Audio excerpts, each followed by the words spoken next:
नमस्कार दोस्तों, मेरा नाम है विजय कुमार। आप देख रहे हैं कॉमिक्स पिटारा चैनल को। तो चलिए दोस्तों, राज कॉमिक्स में नागराज की इस शानदार कॉमिक्स को शुरू करते हैं, जिसका नाम है ऐलाने जंग। तो आप देख सकते हैं इसका कवर पृष्ठ जो कि कुछ इस तरह का है। तो चलिए इसकी शानदार स्टोरी को शुरू करते हैं। कभी नागराज ने आतंकवाद को नेस्तनाबूद करने की शपथ ली थी और उसको पृथ्वी से लगभग मिटा डाला था, लेकिन आतंकवाद ने एक बार फिर अपना घिनौना सिर संगठित अपराध के रूप में उठाया है और नागराज को एक बार फिर करना पड़ा है संगठित आतंकवाद के खिलाफ ऐलान जंग। ये अफगानिस्तान की ज़मीन है नागराज, और यहाँ पर मस्तून शाह पठान का हुक्म चलता है। पत्थर तक चलने लगते हैं हमारे हुक्म से। यहीं पर बनेगी तेरी कब्र और यहीं पर ख़त्म होगी तेरी ये यात्रा। नागराज के इस ऐलान जंग का एक मुख्य कारण था सुप्रीम हेड द्वारा भारती का अपहरण करके उसको आतंकवादियों के हवाले कर देना, और इस मुसीबत ने दादा बेदाचारों को गहरा मानसिक आघात पहुंचाया था। भारती, तुम कहाँ हो भारती? मेरे मानसिक संदेश का जवाब दो भारती। देखा पोलका, अपनी पोती के गम में बेदाचारी ये तक भूल गए हैं कि सोना और खाना क्या होता है। मैं भी तो अफगानी आतंकवादियों की तरफ से तुमको भारती की तलाश पर जाने से रोकने के लिए ही आई थी नागराज, पर दादाजी को देखकर मेरा दिल खून के आंसू रो रहा है। मैं भारती को वापस लाने के लिए खुद तुम्हारे साथ अफगानिस्तान जाऊंगी, उस मस्तून सा पठान को पकड़कर तुम्हारे हवाले करने, जिसने मुझको तुमको मारने का कॉन्ट्रैक्ट दिया था। आप चिंता ना करें दादाजी, अब भारती को ढूंढने की जिम्मेदारी मेरी है। मैं लाऊंगी भारती को आपके पास, ये पोलका का वादा है। पोलका, तुम कौन हो? भारती के अपहरणकर्ताओं ने मुझको मारने के लिए इसे भेजा था, लेकिन अब ये मेरी मित्र बन चुकी है और इसको भारती के अपहरणकर्ताओं के बारे में सब पता है।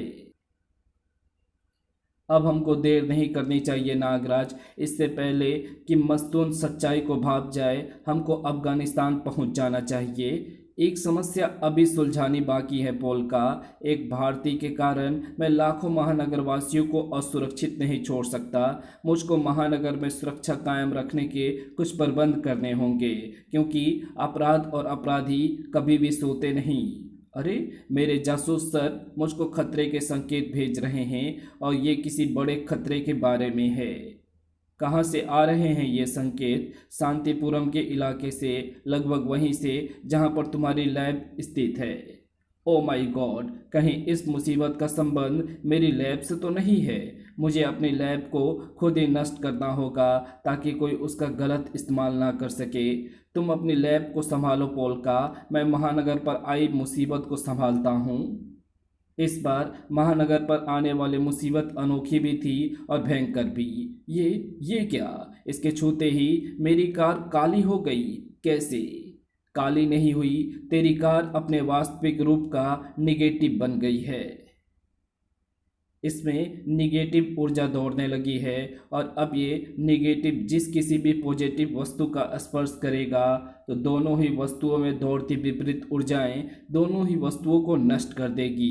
अब ये तबाही तब तक जारी रहेगी जब तक सिनेमाटो नागराज का निगेटिव बनाकर उसको नष्ट नहीं कर देता।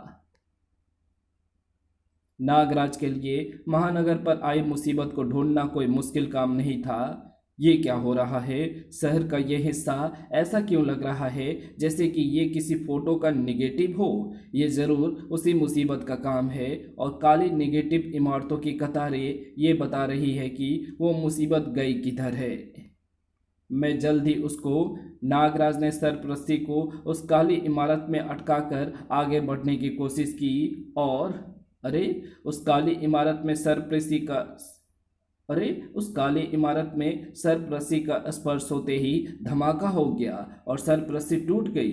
मुझे कारण तो समझ में नहीं आया, पर इतना मैं जरूर समझ गया हूँ कि काली चीज़ों का स्पर्श करना खतरनाक हो सकता है।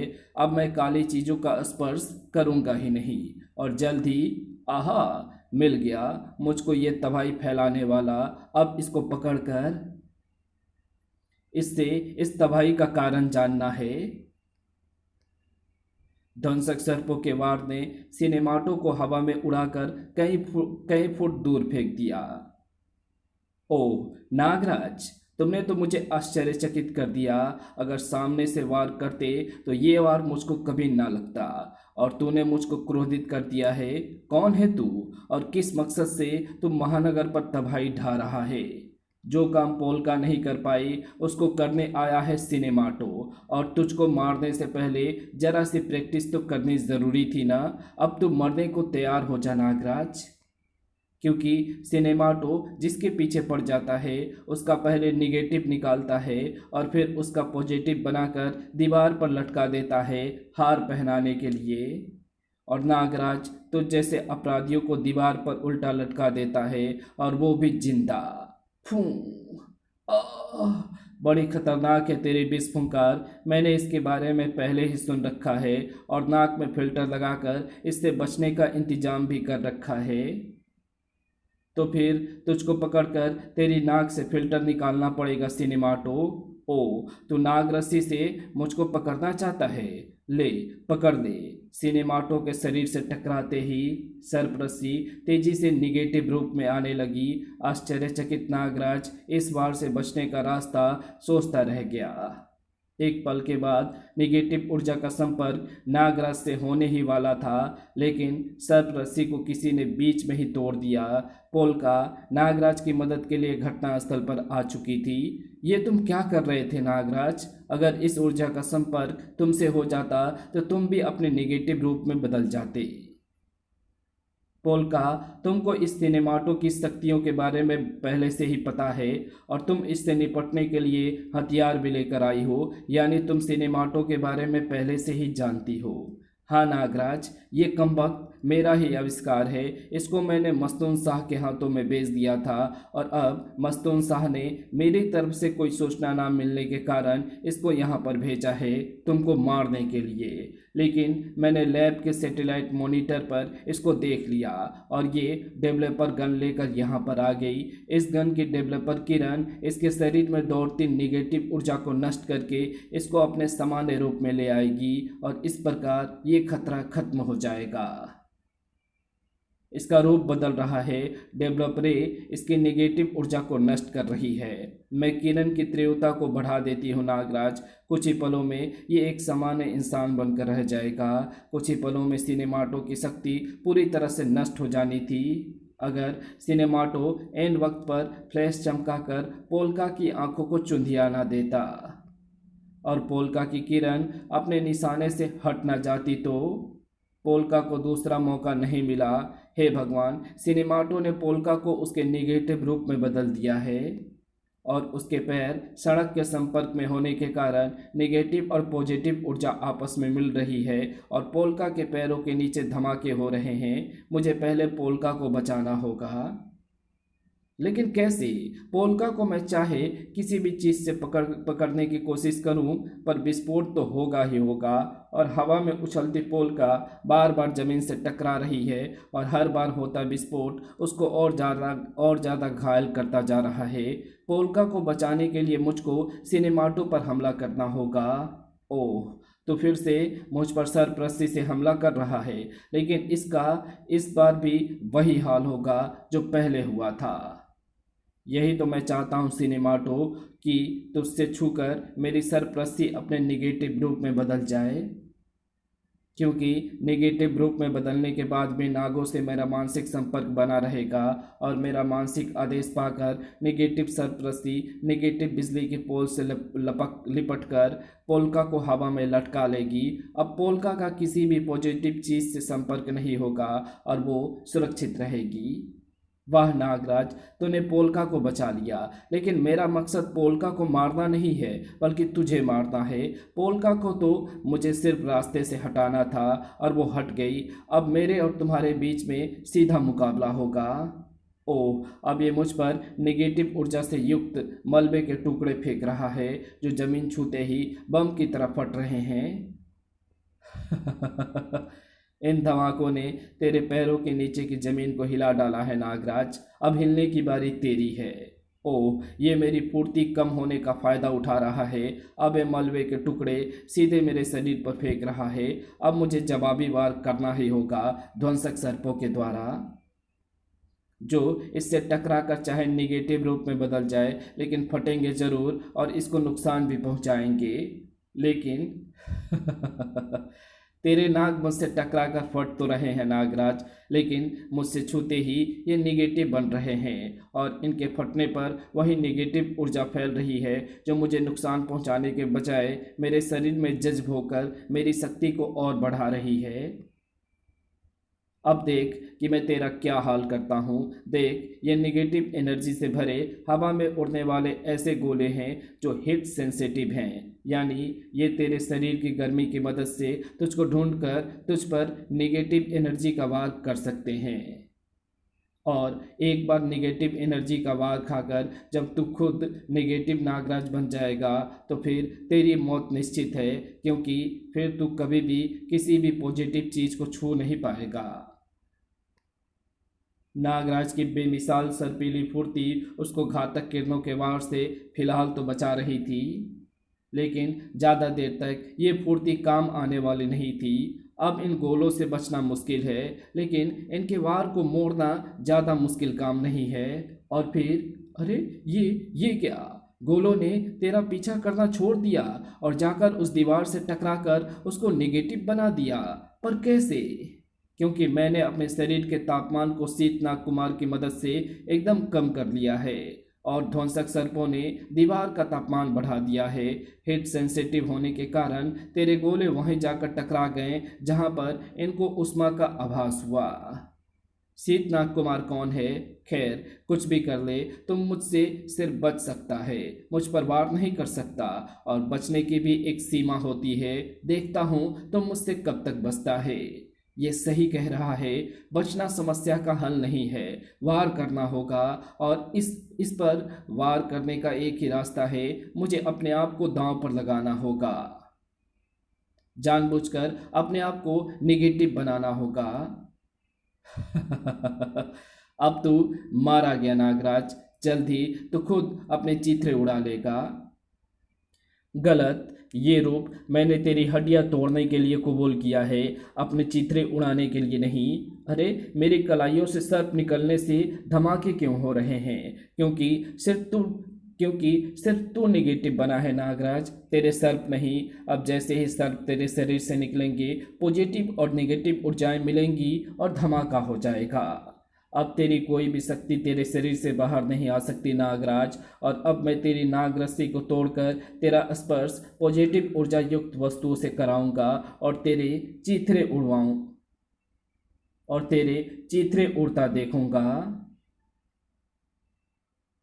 नागराज का शरीर जमीन से टकराया और धमाके के साथ साथ नागराज की एक तेज चीख भी वातावरण में गूंज उठी। या!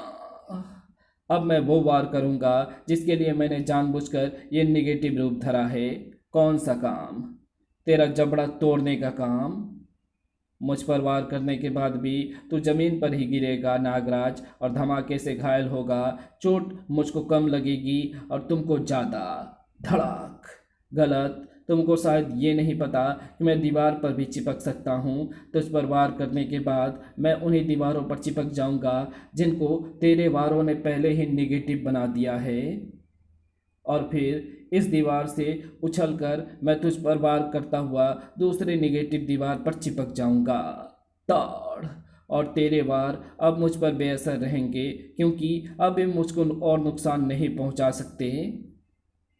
नागराज के लगातार बढ़ते शक्तिशाली वारों के सामने सिनेमाटो टिक नहीं पाया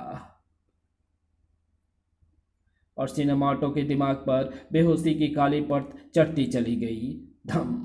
और फिर तुमने मेरे ऊपर अपना एक और एहसान चढ़ा लिया है नागराज। अगर तुम ना होते तो सिनेमाटो मेरे चीथड़े उड़ा देता। धन्यवाद पोलका, धन्यवाद बाद में देती रहना पोल्का, पहले इस नेगेटिव रूप से छुटकारा पाने का उपाय सोचो। अभी भी हम खतरे से बाहर नहीं आए हैं। इस रूप में हर पॉजिटिव चीज़ हमारे लिए बम है। मदद तो सिर्फ मेरी लैब पहुंचकर ही मिल सकती है, और वहां तक हम बगैर पॉजिटिव चीज़ों का स्पर्श किए पहुंच ही नहीं सकते। एक मिनट, तुम यहाँ पर अपनी डेवलपर गन लेकर आई थी ना? वो हमारा रूप बदल सकती है। नहीं नागराज, वो गन तो सिनेमाटो के वार से निगेटिव बन गई थी। उस वार से उसमें मौजूद डेवलपर रे का असर भी बदल गया होगा। वैसे भी डेवलपर गन हमसे दूर गिरी हुई है, उस तक पहुंचना भी मुश्किल है। उसका तरीका मेरे पास है। जिस नेगेटिव सरप्रस्ती से तुम लटकी हुई थी उसको मैं गन के पास फेंकता हूँ, और फिर मेरे मानसिक आदेश पर गन को हम पर चला देंगे। ठहरो नागराज, अगर डेवलपर रे का असर बदल गया होगा तो हम और मुसीबत में फंस जाएंगे। हो सकता है कि हमारी जान ही चली जाए। खतरे में तो हम अभी भी हैं पोल्का। फिर डेवलपर रे आजमाने में भला क्या बुराई है? डेवलपर रे दोनों के शरीर से टकराई और पोल्का ने खतरे की आशंका से अपनी आंखें कसकर बंद कर ली। लेकिन हम सामान्य हो गए नागराज, नॉर्मल हो गए, पर हमारे पॉजिटिव बनते ही नेगेटिव पोल हमारे लिए बम बन गया है। उसकी चिंता मत करो पोल्का, अब सरप्रस्ती मेरी कलाइयों से निकल सकती है। सरप्रस्ती हमको बचा लेगी। कमाल कर दिया तुमने नागराज, लेकिन डेवलपर रे का प्रयोग करके तुमने बहुत बड़ा खतरा मोल लिया था। कोई खतरा नहीं था पोल्का। मुझे पता था कि अगर मेरे नेगेटिव बनने से मेरे शरीर के सर्प सामान्य ही बने रहें तो डेवलपर रे गन का नेगेटिव बनने के बावजूद भी उसमें मौजूद डेवलपर रे भी बदली नहीं होगी। अब मेरी लैब की तरफ चलो नागराज, ताकि मैं डेवलपर रे को भारी मात्रा में बनाकर सारी इमारतों को भी सामान्य बना सकूं। फिर महानगर की नेगेटिव वस्तुओं को सामान्य बनाने का काम शुरू हो गया। एक तरह से ये अच्छा ही हुआ पोल्का कि मस्तून शाह ने उसी आदमी को मेरे पीछे भेजा जिसको तुमने बनाया था, वरना शहर का ये हिस्सा नेगेटिव ही बना रह जाता। सच है नागराज, लेकिन मस्तून शाह ने ऐसा करके पूरे मामले को पेचीदा बना दिया है। सिनेमाटो का आना ये बताता है कि या तो मस्तून शाह मुझको मरा हुआ समझ रहा है या फिर गद्दार। अब उसको ये भी पता चल जाएगा कि सिनेमाटो भी नाकामयाब हो गया है। अब उसको तुम्हारे अफगानिस्तान पहुंचने का डर हो गया है। अब उस तक पहुंचना उतना ही मुश्किल होगा जितना नंगे पांव तपते रेगिस्तान को पार करना। फिर हम मस्तून शाह तक कैसे पहुंचेंगे? याद रखो, हमारा मकसद सिर्फ मस्तून का आतंकवाद खत्म करना नहीं, बल्कि भारती को भी जिंदा वापस लाना है। उसके पास तुमको सिर्फ मैं ले जा सकती हूँ नागराज, लेकिन अब तो वो मुझे भी अपना दुश्मन समझ लेगा। ऐसा है तो दुश्मन को दोस्त बना लो, और इसका तरीका मैं तुमको बताता हूँ, सुनो। नागराज पोल्का को अपनी योजना बताने लगा। वाह नागराज, क्या प्लान बनाया है। मैं तो तुम्हारे दिमाग की दीवानी हुई जा रही हूँ। दीवानी होने से पहले तुम जाकर अपनी लैब को डिसमेंटल करो, और मैं जाकर महानगर को सुरक्षित रखने का प्रबंध करके आता हूँ। और अफगानिस्तान के दक्षिणी शहर कंधार के पास एक अत्यंत गुप्त स्थान पर। रुक, अंदर कहाँ भागा जा रहा है? मस्तून शाह अभी आराम फरमा रहे हैं। हट मेरे रास्ते से। मुझे बंदा परवर मस्तून शाह को एक बहुत ज़रूरी खबर देनी है। क्या बात है हलबीब? ऐसी कौन सी ज़रूरी खबर है जो हमारे जागने का इंतज़ार नहीं कर सकती? सिनेमाटो पकड़ा गया बंदा परवर, और उसको नागराज के साथ मिलकर पकड़ने वाली पोल्का है। ऐसी खबर हिंदुस्तान से आई है। पोल्का यानी वो अभी जिंदा है। इस खबर का सीधा सा मतलब यही है कि पोल्का गद्दार हो गई है। नजरें खुली रखो हलबीब, नागराज हमारे पीछे यहाँ तक ज़रूर आएगा। तभी ट्रांसमीटर पर किसी का मैसेज आ रहा है। Hello Roger. Hello Roger, polka speaking. मेरा प्लेन कंधार के ऊपर उड़ रहा है, उतरने की इजाज़त दो। ओवर। इजाज़त है पोल्का। मस्तून अफगानिस्तान में तुम्हारी खैर मकदम करता है। ये ज़रूर पोल्का की कोई चाल है, या फिर नागराज ने उसको अपने कब्जे में कर लिया है।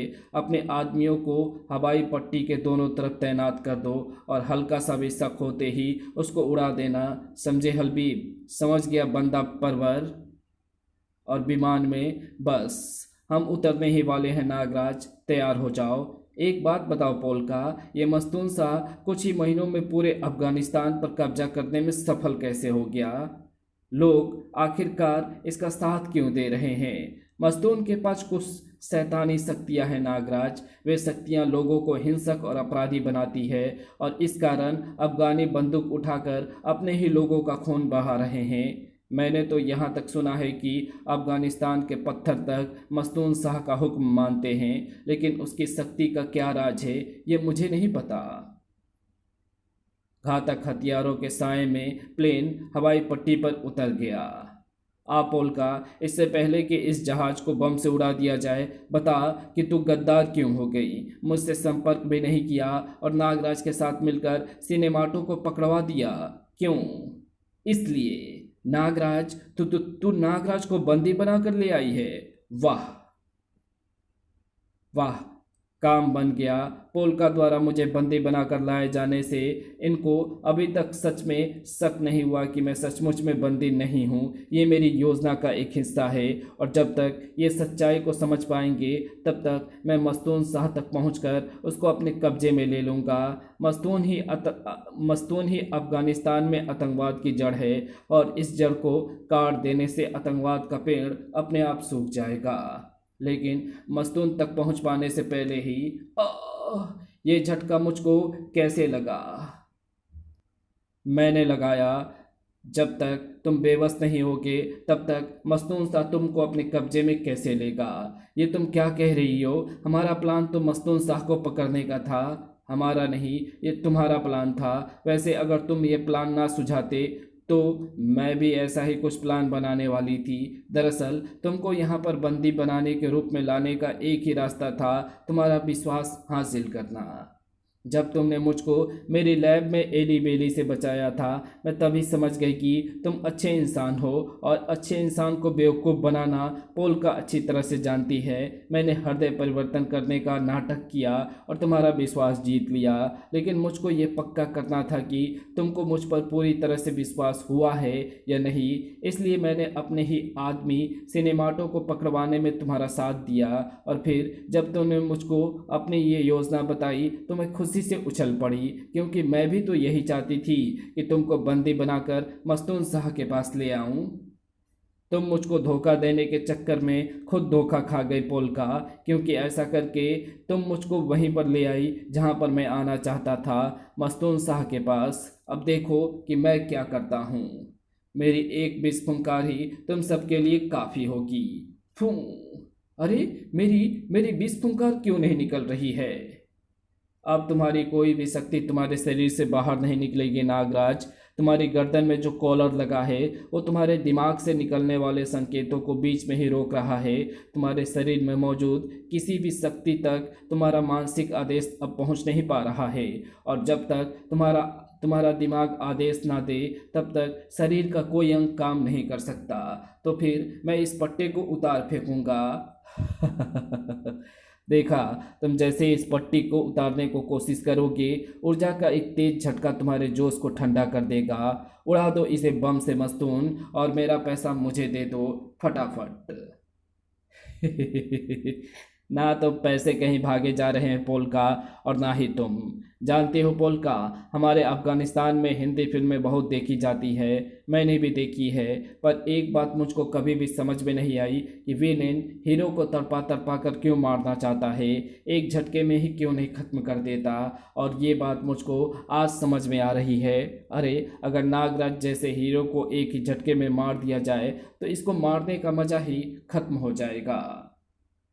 फिर तुम कैसे मारोगे नागराज को? पूरा तमाशा होगा पोल्का। अफगानिस्तान में सभी ये इंतजार कर रहे थे कि अब नागराज यहाँ आकर मस्तून शाह का खात्मा करेगा। अब इन सब के सामने मस्तून नागराज को मारेगा तड़पा तड़पा कर। कैसे? बुझकसी से, बुचकसी? हाँ, ये हमारे यहाँ का सबसे खास खेल है। इसको पोलो की तरह घोड़ों पर बैठकर खेला जाता है। बस फर्क इतना होता है कि स्टिक की जगह घुड़सवार के हाथ में भाले होते हैं और गेंद की जगह भेड़। लेकिन आज की बुचकसी की भेड़ की जगह हो आज की बुचकसी लेकिन आज की बुचकसी में भेड़ की जगह होगा नागराज। अफगानिस्तान वासियों के सिर पर जैसे बिजली गिर पड़ी थी। बुचकसी में भेड़ की जगह नागराज है। उफ, वही तो हमारी आखिरी उम्मीद थी। इसके अलावा हमको मस्तून शाह से कोई मुक्ति नहीं दिला सकता। फिलहाल तो नागराज को ही मुक्ति की ज़रूरत है, लेकिन उसे मुक्ति दिलाएगा कौन? बुचकसी का खेल शुरू हो गया और बेशुमार भाले नागराज के शरीर में लगातार धंसने लगे। सुना था कि इसके घाव अपने आप भर जाते हैं, लेकिन अभी तो इसके घाव नहीं भर रहे हैं। शायद इसके गले में पड़े पट्टे ने इसकी वो ताकत भी खत्म कर दी है।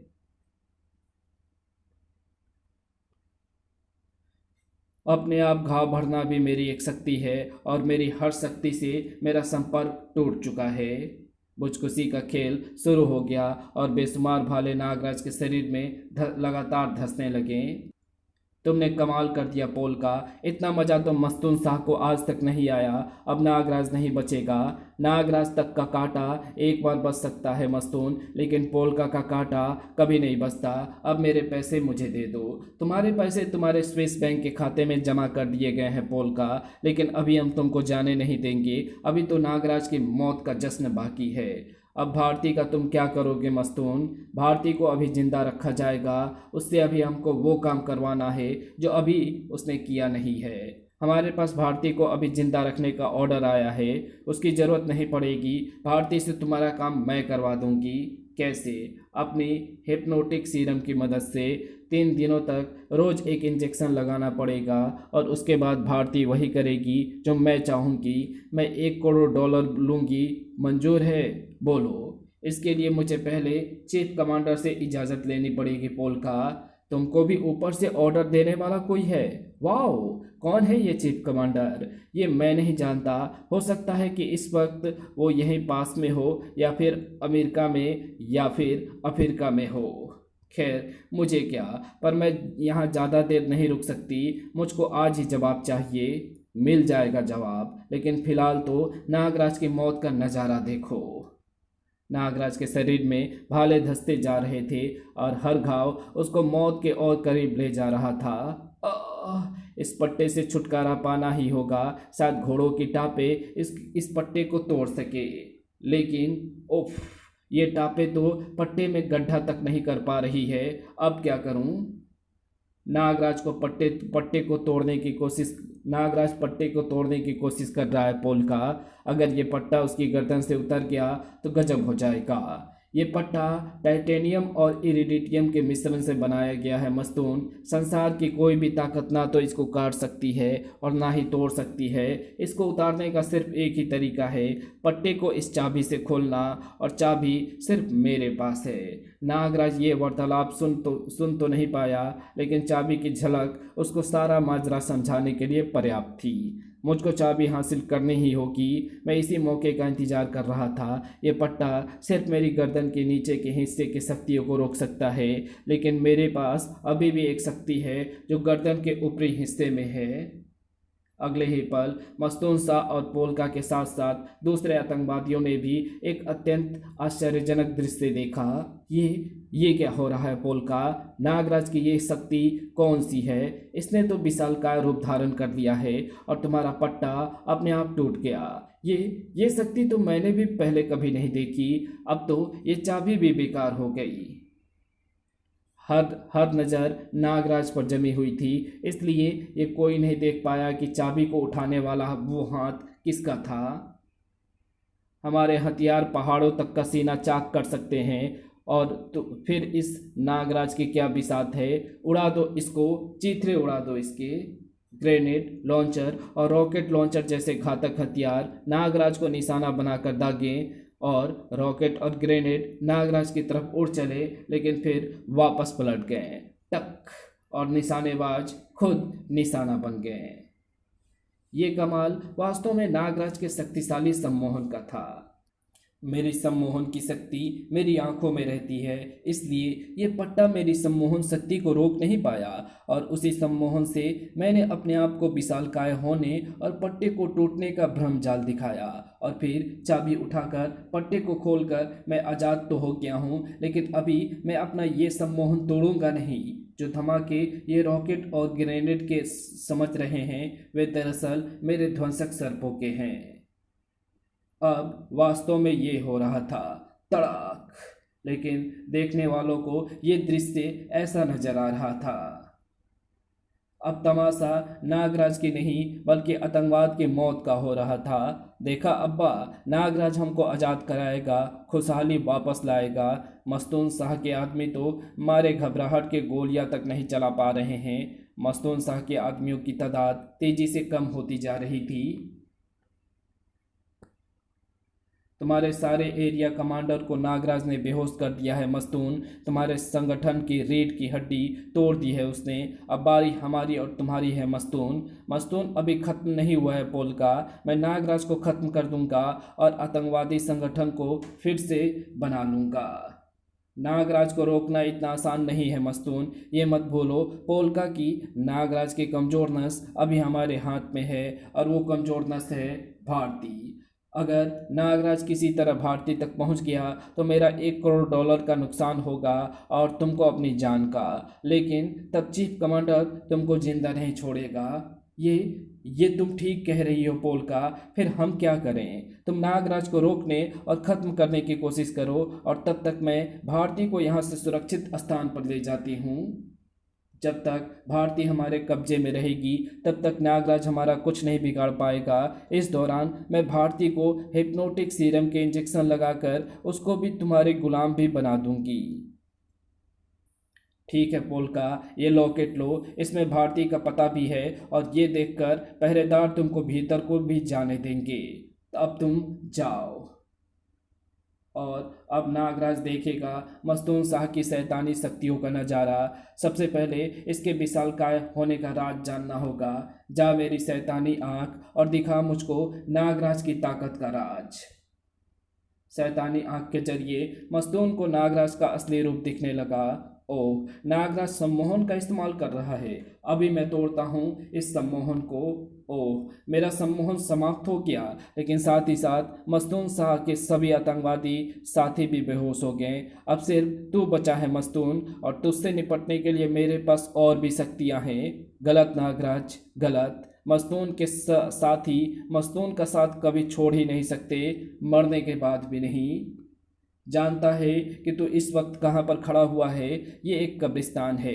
अमेरिकी सैनिकों ने अफगानिस्तान पर हमले के दौरान यहीं पर मेरे कई साथियों को मार कर दफना दिया था।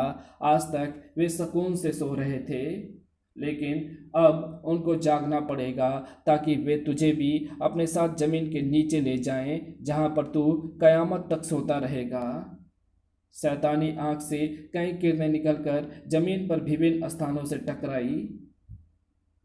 जमीन जगह जगह से फटने लगी और उसमें से भयावह आकृतियां बाहर निकलने लगी। ओह, मस्तून शाह में वाकई शैतानी शक्तियां हैं। उसकी शैतानी आँख ने जमीन में दबे मुर्दों को जिंदा जिंदा जिंदा मुर्दे यानी जुम्बी का रूप दे दिया है और इनमें गजब की ताकत भी है। अब तू मरेगा नागराज, क्योंकि तेरी कोई भी ताकत इन पर असर नहीं करेगी। ये सही कह रहे हैं, ये सही कह रहा है। सर्व शक्तियाँ इन पर बेअसर है और शारीरिक शक्ति में ये मेरे बराबर ही हैं। मस्तून के अनुसार ये कब्र में आराम से सो रहे थे, यानी अगर इनको वापस कब्र में पहुंचा दिया जाए तो ये फिर से मृत हो जाएंगे। लेकिन समस्या यह है कि इनको मैं एक साथ कब्र में नहीं गिरा सकता। किसी एक को कब्र में गिराकर दूसरे को कब्र में गिराने जाऊंगा, तब तक पहला कब्र से निकल आएगा। पर एक तरीका है इनको एक साथ कब्र में गिराने का। फर्क बस इतना सा होगा कि ये कब्र नहीं होगी। नागराज के सर्पों ने जुम्बियों के पैरों के नीचे की जमीन खोद दी थी। अब ये आराम से सो जाएंगे। अरे, मैं शैतानी आँख को तो भूल ही गया था। ये फिर जमीन में दरारें पैदा कर रही है और ये जुम्बी फिर से बाहर निकल रहे हैं। मुझे पहले शैतानी आँख को नष्ट करना चाहिए था, लेकिन अब मुझको ना तो इनको कब्रों में गिराने का मौका मिलेगा और ना ही शैतानी आँख को नष्ट करने का। नागराज उधर मुसीबत में फंसा हुआ था और महानगर इधर मुसीबत से जूझ रहा था। पुलिस इस इलाके में आने की हिम्मत नहीं करती और नागराज महानगर में है ही नहीं। फिर तुझे कौन बचाएगा? ला, माल दे और कार दे फटाफट। नहीं, नागराज आएगा। नागराज हम महानगर वासियों को मुसीबत में छोड़कर कहीं नहीं जा सकता। नागराज आओ और दिखा दो इन गुंडों को कि तुम महानगर में ही हो। हमारी रक्षा करो नागराज, आ जाओ नागराज, आ जाओ। लेकिन भला सिर्फ एक बच्चे की पुकार पर नागराज को अफगानिस्तान से हिंदुस्तान कैसे ला सकती थी या ला सकती थी? ये कौन आ रहा है? ये तो नागराज है। ये यहाँ पर कैसे आ गया? हमारी सूचना तो एकदम पक्की थी। ये नागराज नहीं हो सकता। भाई, मैं नागराज ही हूँ। जब बच्चे की आवाज़ आई थी तब मैं सो रहा था। अभी नींद पूरी तरह से खुली नहीं है, इसलिए तालमेल जरा बिगड़ा हुआ है। कुछ गड़बड़ है। इसको गोली मार कर देखता हूँ। अगर गोलियां बेअसर रही तो ये असली नागराज है, वरना नकली। गोली मत चलाना, वरना क्या होगा? ये शेर तेरा हाथ खा जाएगा। भागो। पहले तो इसकी कलाई से सिर्फ सांप निकलते थे, अब तो शेर निकलने लगे हैं। भागोगे? लो, मैं तुम्हारी जरा सी मदद कर देता हूँ हवा चलाकर। Thank you Nagraj. अब तो तुम में काफ़ी नई नई पावर आ गई है। अब गुंडों की खैर नहीं। हे, वो तो है ही। अब ये गुंडे बेहोश हैं। अब पुलिस को खबर कर दीजिए। मैं चलता हूँ। वाह, अब समझ में आया कि कितना मुश्किल है नागराज बनना। सौडांगी, तुमने सब कुछ सुन लिया। हाँ, और देख भी लिया कि तुम नागराज का रोल कितनी बखूबी निभा रहे हो नागू। आखिर इतनी फिल्में देखना कब काम आएगा सौडांगी? लेकिन मैंने सब गड़बड़ कर दी। मैं मनी शक्ति से नागराज का रूप भी धर सकता हूँ और सांप भी छोड़ सकता हूँ, लेकिन अपने सांपों में नागराज के सर्पों जैसी समझदारी नहीं भर सकता। इसलिए कार की छत पर लैंडिंग करते वक्त मेरी सरपरस्ती टूट गई और फिर मुझको ये समझ में नहीं आया कि गुंडों को कैसे डराऊं। घबराहट में मुझसे सांप के बजाय शेर निकल गया। अब सारी दुनिया में नागराज के अजीबोगरीब शक्तियों की खबर उड़ जाएगी। उफ, कितनी गड़बड़ हो गई। घबराओ मत नागू, धीरे धीरे तुम सब सीख जाओगे। नागराज ने मुझे यहाँ तुम्हारी मदद के लिए ही तो छोड़ा है। क्या खाक सीखूंगा? मेरी तो ये सोचकर जान निकली जा रही है कि कल जब मैं राज बनकर ऑफिस जाऊंगा तो क्या करूंगा। नागराज ने महानगर की सुरक्षा का इंतजाम तो कर दिया था, लेकिन फिलहाल उसको अपनी सुरक्षा करनी थी। इन जुम्बियों को जल्दी खत्म करना होगा, वरना ये मुझे खत्म कर देंगे। इनको खत्म करने का एकमात्र तरीका यही है कि इनको एक साथ खत्म किया जाए, और वो तरीका मैंने सोच लिया है। समझा? तू गुफाओं के भूल भुलैया में घुसकर मेरे मुर्दा सैनिकों से बचना चाहता है, पर ऐसा नहीं होगा। ये गुफाओं के हर मोड़ से वाकिफ हैं, तो छिप नहीं सकता नागराज। ये तो अभी पता चल जाएगा मस्तून। सभी जुम्बी नागराज के पीछे गुफा में घुसते चले गए, लेकिन ये कोई नहीं देख पाया कि नागराज पहले ही गुफा से बाहर निकल चुका था। अगले ही पल गुफा को एक धमाके ने चट्टान के ढेर में बदल दिया और साथ ही साथ शैतानी आँख के भी चिथड़े उड़ गए। ये कैसे हो गया? गुफा के अंदर मैं कुछ ध्वंसक सर्प छोड़ आया था, जिन्होंने तुम्हारे मुर्दा सैनिकों की नई चट्टानी कब्र बना दी है, और अब तुम्हारी शैतानी आँख भी उनको आज़ाद नहीं करा सकती। अब तुम्हारी खैर नहीं है मस्तून शाह। नीचे आ गिरे मस्तून के सिर को उस विस्फुंकार ने चकरा दिया, लेकिन इससे पहले कि नागराज उसको कब्जे में ले पाता, मस्तून के हाथ एक घोड़े के रकाब पर कस गए। वो घोड़ा मस्तून शाह को खींचता हुआ दूर ले गया। उफ, ये तो हाथ में आकर फिसल रहा है, पर मैं इसको भागने नहीं दूंगा। धूल को उड़ता गुब्बारा मुझे इसके भागने की दिशा बताता रहेगा। और कई किलोमीटर तक पीछा करने के बाद नागराज अपनी मंजिल तक पहुंच ही गया। वो रहा मस्तून शाह का घोड़ा, यानी वो यहीं कहीं पर है। पर ये तो कोई प्राचीन पूजा स्थल लगता है। दरवाजे के दोनों तरफ पूर्वता दरवाजे के दोनों तरफ पर्वतकार द्वारपालों की मूर्तियां बनी है, और यही दरबान तुमको मौत के फरिश्ते के पास तक छोड़कर आएगा नागराज। वैसे तो सही समझा है, ये एक पूजा स्थल यानी इबादत गाह ही है, लेकिन यहाँ पर मस्तून खुदा की नहीं शैतान की इबादत करता है। शैतान ने मुझको यहाँ के पत्थरों तक को चलाने की शक्ति दी है। यहाँ के चप्पे चप्पे पर मस्तून का राज है। यहाँ से तेरा जिंदा बचकर जाना असंभव है। बाल बाल बचा, और न मैं इस मूर्ति के पैर के नीचे कुचला जाता। मस्तून ने मुझसे लड़ने के लिए प्रतिद्वंदियों को बहुत सोच समझ कर चुना है। पहले जुम्बी और अब ये पत्थर की विशालकाय मूर्ति, दोनों ही दुश्मन ऐसे हैं जिन पर मेरी अधिकतर सर्प शक्तियाँ बेअसर हैं। सिर्फ ध्वंसक सर्पों का ही भरोसा है, लेकिन वैसे वे भी इस पर कुछ असर नहीं डाल रहे हैं। अब इसके आकार को ही इसकी कमजोरी बनाना होगा। सुना है कि जो जितना बड़ा होता है उतने ही जल्दी नीचे गिरता है। सरप्रस्ती दरबान के पथरीले पैरों से लिपट गई, और उफ, तो मरने में बहुत वक्त लगा रहा है नागराज, यानी अब तुमको दोनों तरफ से घेरना होगा। धम, नागराज पर दो तरफ से हमला होने लगा। उफ, एक मुसीबत क्या कम थी जो दूसरा दरबान भी आदम का। इनके पैरों के नीचे की जमीन को सर्प द्वारा खुदवाना होगा। इधर ये धंसेंगे और उधर मैं मस्तून के बेहोश कर दूंगा। ये उसी की शक्ति से जीवित हुए हैं, इसलिए उसके साथ साथ ये भी बेहोश हो जाएंगे। ओह, मेरे सर्प यहाँ की जमीन को खोद नहीं पा रहे हैं। तेरी ये चाल यहाँ नहीं चलेगी नागराज। यहाँ की जमीन बगैर मेरे हुक्म के खुद ही नहीं सकती। तेरी कोई भी शक्ति तेरे काम नहीं आ सकती नागराज। मेरे पास अभी भी एक ऐसी शक्ति है जो तेरे पथरीले गुलामों को चूर चूर कर देगी। पत्थरों से चिपकने की शक्ति। तो दरबान से चिपक रहा है, अच्छा है, अब तुमको मारना आसान होगा। दूसरे दरबान का वार पड़ने से पहले ही नागराज अपना स्थान छोड़ चुका था। कड़ाक! अरे, नागराज दूसरे दरबान से चिपक गया, और उस दरबान के वार ने पहले दरबान को नुकसान पहुंचाया है। खैर, कुछ भी हो, नागराज बचना नहीं चाहिए। वार करो।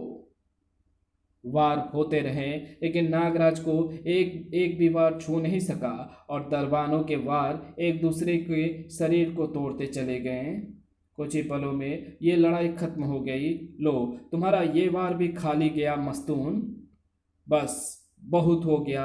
अब मस्तून तुमको खुद मारेगा। ये क्या? मेरे हाथ और पैर जमीन से चिपक गए हैं। हाथ छुड़ा पाना तो दूर, मैं जूतों से पैर तक नहीं निकाल पा रहा हूँ। जमीन मेरे हुक्म से ऐसा कर रही है। अब तो बच नहीं सकता नागराज। अब मस्तून तुझे तड़पा तड़पा कर मार डालेगा।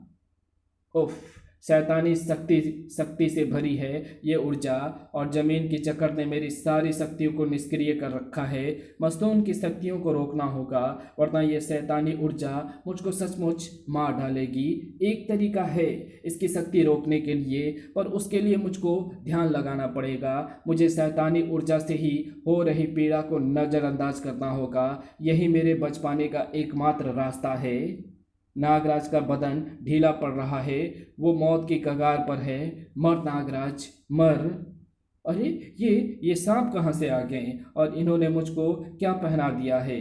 ये तो वही पट्टा है जो पोलका ने नागराज को पहनाया था। हाँ, ये वही पट्टा है मस्तून। इसको मेरे वे सर्प मानसिक आदेश पर उठा कर लाए हैं, जिनको मैं बुचकसी के मैदान में छोड़ आया था। मेरे सर्प ये पट्टा उठा भी लाए और तुमको पहना भी दिया। अब ये पट्टा मेरी शक्तियों की तरह तुम्हारी शक्तियों को भी निष्क्रिय कर देगा। हाँ, मेरी कोई भी शक्ति काम नहीं कर रही है। अब तुम्हारी शक्तियाँ कभी काम नहीं करेगी मस्तून, क्योंकि ये पट्टा सिर्फ अपनी ही चाबी से खुल सकता है, और वो चाबी बुचकसी के मैदान में कहीं दब चुकी है। मुझ पर वार करने से पहले अंजाम सोच लेना नागराज। भारती अभी भी मेरे कब्जे में है, अब नहीं है मस्तून। पोल्का, तू भारती को लेकर यहाँ क्यों चली आई? क्योंकि मैंने भारती को आज़ाद कराने का वचन दिया था इसके दादा को। ये सारा नाटक तो तुम्हारा विश्वास हासिल करने के लिए खेला गया था। मैंने कभी नागराज को धोखा नहीं दिया। यानी तुम मुझको धोखा दे रही थी गद्दार। धोखा तो तू मानवता को दे रहा है। मैंने नागराज को बंदी बनाने और उसको धोखा देने का नाटक सिर्फ तेरे विश्वास हासिल करने के लिए किया था, और तुमको जरा सा भी शक ना हो इसलिए हमने असली पट्टे तक का प्रयोग किया। हमको यकीन था कि नागराज पट्टे के बावजूद तुमको मात देने में सफल हो जाएगा। इधर नागराज तुमको उलझाए रहा और इधर मैं तुम्हारा विश्वास हासिल करके भारती को यहाँ ले आई। इससे बड़ा धोखा मैंने जिंदगी में कभी नहीं खाया। तड़ाक। और अब खाओगे भी नहीं, क्योंकि तुम्हारी बाकी जिंदगी अब हाई सिक्योरिटी जेल में कटेगी। मैं तुम्हारे मुंह से पट्टी हटाता हूँ भारती, फिर तुम मुझको बताना कि तुम पर यहाँ क्या बीती। अरे क्या हुआ नागराज? ये भारती नहीं कोई और लड़की है। यानी अब तुम मुझको धोखा दे रहा है। मस्तून, बता असली भारती कहाँ है? मुझे पता नहीं।